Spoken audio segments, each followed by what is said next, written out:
유튜브로 읽는 박정희 전기 2권 전쟁과 사랑 전운이 감도는 시기 이현란은 떠나다.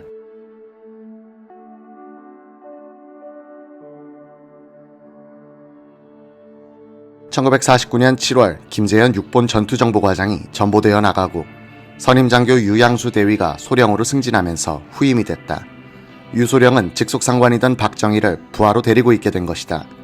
유양수 소령은 육사 7기 특별반 출신이다. 이들은 군 경험자들로서 6개월간의 교육을 마친 뒤 소위로 임관됐다. 동기생은 이주일, 정래혁, 장경순, 유병현 등 180여 명이다.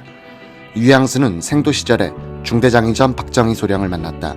그것도 사고를 통해서였다. 1948년 8월 20일 주번사관 손관도 중위가 군기를 잡는다고 생도들을 구보시켰다. 퇴계원을 돌아오는 10km의 거리였다. 뙤약볕에서 뛰다가 두 생도가 일사병으로 쓰러졌다. 두 사람이 돌아오지 않자 박정희는 걱정스러운 표정으로 연병장에 나오더니 누구 나하고 함께 찾으러 갈 사람 없나? 라고 했다. 유양수가 자원하여 박정희와 함께 지프를 타고 구보한 길을 거꾸로 더듬다가 개울가에 엎드린 채 죽은 한 생도를 발견했다. 또 한 생도는 다른 수색반에 의해 역시 시체로 발견됐다. 온건하고 합리적인 성격의 소유자 유양수 과장은 한때의 직속상관을 부하로 데리고 있으면서 박정희의 마음을 편하게 해줬다. 박정희 또한 이런 상황에서 자신이 취해야 할 태도에 대해서 정리된 원칙을 가진 사람이라 두 사람은 갈등이 없었다. 신임 유양수 과장은 곧 신임 정보국장 이용문 대령을 맡게 되고 두 사람은 북한인민군의 심상치 않은 동향에 신경을 집중하게 됐다. 1949년 하반기부터 정보국에서는 북한의 군사활동이 활발해지는 동향을 추적하면서 이들이 남침을 준비하고 있다는 판단을 하게 된다. 이런 보고를 상부에 올리면 반응이 별로 좋지 않았다. 그래도 이용문은 개의치 않고 남침 가능성을 경고하는 보고서를 계속해서 올렸다. 신성모 국방장관은 미군 정보를 더 믿는지 정보국의 보고를 경시하고 있었다. 유양수 소령이 보기에는 신 장관이 군사정보까지도 정치적으로 다루고 있는 것 같았다. 이용문 정보국장은 대북 첩보 공작뿐 아니라 대북 선전 공작을 강화하고 일본, 홍콩 해외 정보망을 구축하려는 구상을 가지고 있었다. 이 대령은 문총에 부탁하여 대북 심리전 요원으로 일할 문필가를 추천해달라고 했다. 소설가 최태응, 시인 조영암, 시인 구상이 정보국 첩보과 안에 있던 선전 모략실에서 일하게 됐다. 구상 시인만 상임이었다. 구상은 봉화란 지하신문을 만들어 북한 지역으로 보내는 일을 했다. 구상은 3살이 많은 이용문과 아주 친해졌다. 이 인연이 확대돼 박정희와도 친구가 되는데 그것은 3년 뒤의 이야기다.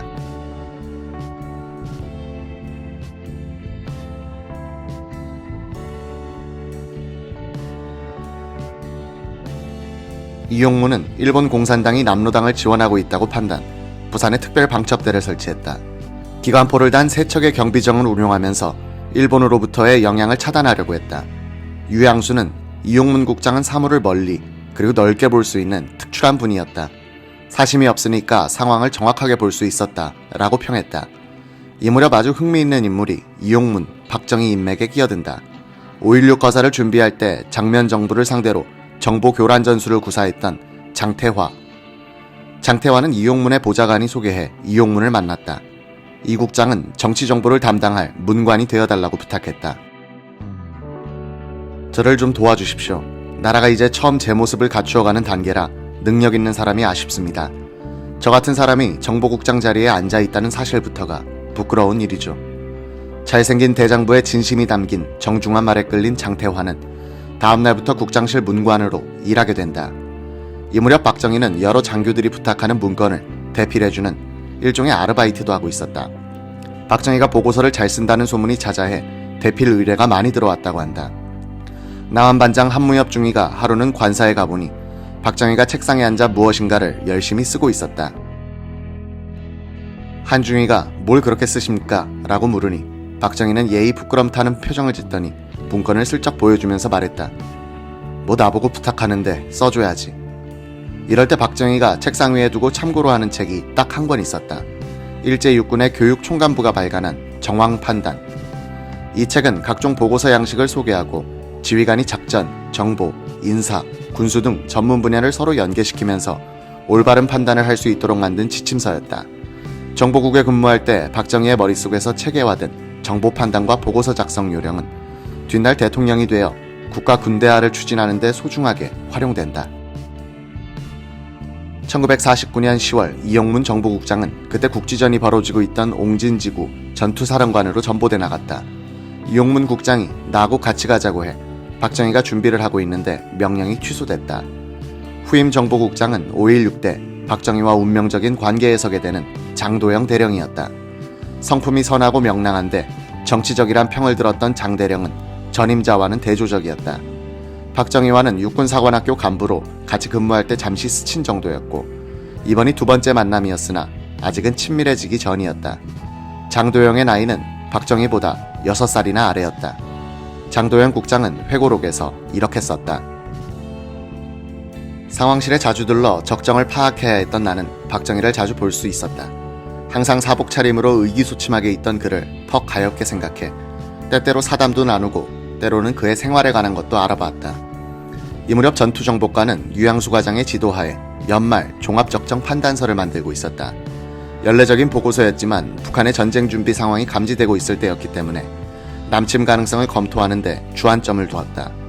1949년 12월 17일에 육본 정보국이 상부에 올린 이 판단서의 총론 부분은 박정희가 썼다고 한다.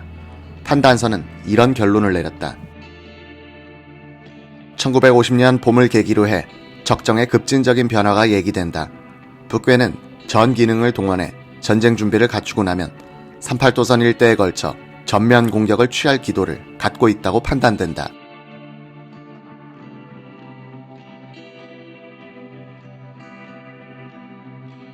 전투정보과에서 1949년 말에 작성한 연말 종합 적정 판단서는 북한이 남침할 때 예상되는 주공과 조공 방향도 거의 정확하게 예상했다.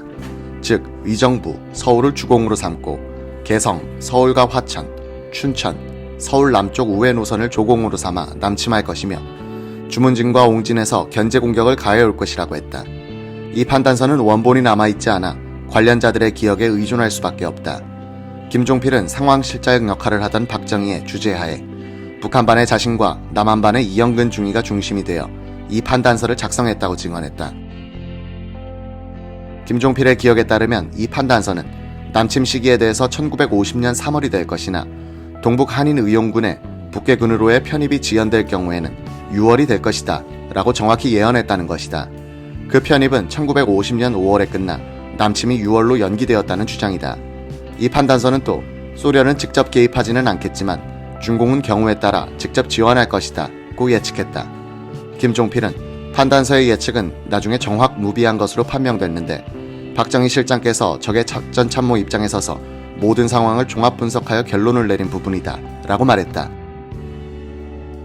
이 판단서는 국방부, 유엔 한국위원단, 미 군사고문단, 우리군의 사단급 부대에 배포됐다.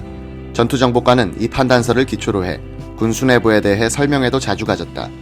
군수내부에서는 미 군사고문단 측에 대해 남침 위협을 강조하고 군사지원, 특히 대전차 무기의 제공을 여러 번 요청했다. 미군 측에서는 스탈린이 도발한다면 유럽에서 할 것이다. 전차는 한반도와 같은 산악지대에서는 효과가 없다는 말만 되풀이했다. 미국은 오히려 이승만 정부가 북진하지 않을까 우려하고 있었으니 군사 지원을 해줄 리가 없었다. 우리 군수 내부는 미군의 이런 냉담한 태도에 직면해 무력감을 느끼고 있는데 일선에서는 계속해서 남침 임박이란 정보 보고가 올라오니 답답하기도 하고 짜증도 났을 것이다. 유양수에 따르면 이런 상층부의 영향을 받았는지 장도영 정보국장도 그런 정보 보고가 올라오는 것을 싫어하게 됐고 이 때문에 자신은 고민에 빠지게 됐다고 한다. 전투정보과 상황실장 박정희는 남침 임박이란 경보를 보내면서 다가오는 전운을 누구보다도 예민하게 느끼고 있었다. 한편 북한의 전쟁 준비는 착착 진행되고 있었다. 1949년 1월 31일 마오쩌둥이 이끄는 중국 공산군은 북경에 무혈 입성했다.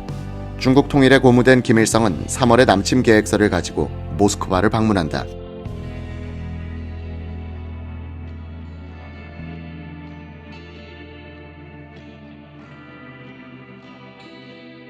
그는 스탈린에게 남침에 따른 각종 지원을 요청해 동의를 받았다. 김일성은 이어서 마오쩌둥에게 지원을 요청한다. 당시 중국군에는 약 3만 명의 조선족 장병들이 근무하고 있었다. 이들을 인민군에 편입시켜달라고 요청했고 마오쩌둥은 승인했다. 3개 사단의 병력에 해당하는 3만 조선족 장병은 중국 공산당의 환송을 받으면서 1949년 말부터 비밀리에 북한으로 이동한다. 북한 정권은 이들을 받아들여 당적을 중국 공산당에서 조선노동당으로 바꾸고 인민군에 편입시켰다. 김일성은 프롤레타리아 국제주의 명분 아래 한반도 문제에 소련과 중국의 개입을 유도한 것이다. 우리 민족 문제에 왜군의 간섭을 먼저 부른 것이 바로 사대주의자 김일성이었다. 1949년 여름 중국으로부터 조선족 장병들이 들어오면서 인민군의 재편 작업에 가속도가 붙었다. 제5, 6, 7사단은 주로 이 조선족 장병들로 구성됐다. 인민군의 1개 사단은 11,000명, 10여만 명의 소련군이 철수할 때 남기고 간 전차와 소련으로부터 새로 들어온 전차를 받아서 105 전차여단을 창설했다. 1949년 5월 5일부터는 인민군 병사 직무 작업이 시작됐다. 국민증 교부 연령을 20세 이상에서 18세 이상으로 낮춰 병력 자원을 불렸다. 인민군은 1949년 12월부터 다음해 5월까지 동기 전투훈련을 실시했다.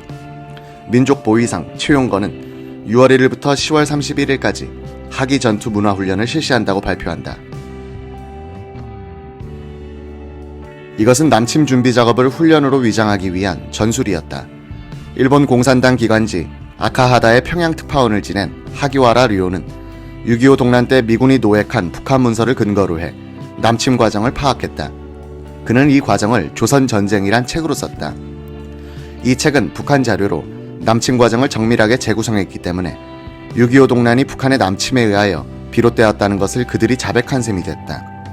이 책에 따르면 인민군은 훈련을 위장해 38선으로 남진하기 시작해 6월 15일 전후에는 38선 이북 10km에서 30km 부근에 집결했다.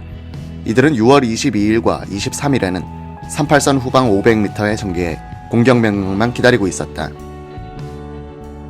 한반도를 피바다로 몰고 갈 거대한 폭풍의 구름덩어리가 형성되고 있던 이때 박정희의 가정생활도 서서히 파국으로 치닫고 있었다. 이현란과의 싸움은 박정희가 손찌검을 하는 정도로 발전해 용산의 관사촌에서도 알려지고 과원들도 짐작할 정도였다. 이현란이 멍이 든 얼굴을 하고 다니고 옆집으로 피신한 적도 있었다. 이현란은 1950년 2월 6일 밤에 몰래 관사를 나와 박정희와 영원히 헤어진다. 두 사람이 싸움을 한 후인지 의자를 바리케이트로 쳐놓고 박정희는 홀에서 공부를 하다가 자는데 이현란은 메모를 써놓고 몸만 빠져나왔다는 것이다. 메모의 내용은 그동안 고마웠어요. 마음이 돌아서질 않으니 나를 찾지 마세요. 나를 찾으러 오면 투신 자살하겠어요. 라는 요지였다. 이현란이 며칠 뒤에 나타나서 자신의 소유물을 싣고 가는 것을 목격한 사람이 있다. 같은 과에서 근무했고 같은 관사촌에 살던 한무엽 대위였다. 1950년 첫 봄비가 내린 날이었다고 그는 기억한다. 저녁에 아내와 함께 집으로 돌아오는데 짐 실은 트럭을 타고 나오는 이현란을 보았다고 한다.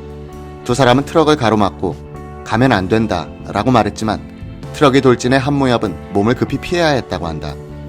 박정희에게 이현란의 가출은 엄청난 충격이었다. 성격이 서로 강해서 자주 부딪히기도 했지만 어떻게 하든지 함께 살아보려고 노력한 쪽은 박정희였다. 이현란의 박정희에 대한 정은 냉담해져 갔지만 박정희의 그녀에 대한 연정은 그럴수록 더 절박해졌다. 직업과 어머니와 미래까지도 모두 잃었던 박정희가 붙들고 있던 유일한 끈은 이현란이었다. 그녀가 떠난 것이다. 박정희는 그녀를 찾아 헤매기 시작했다.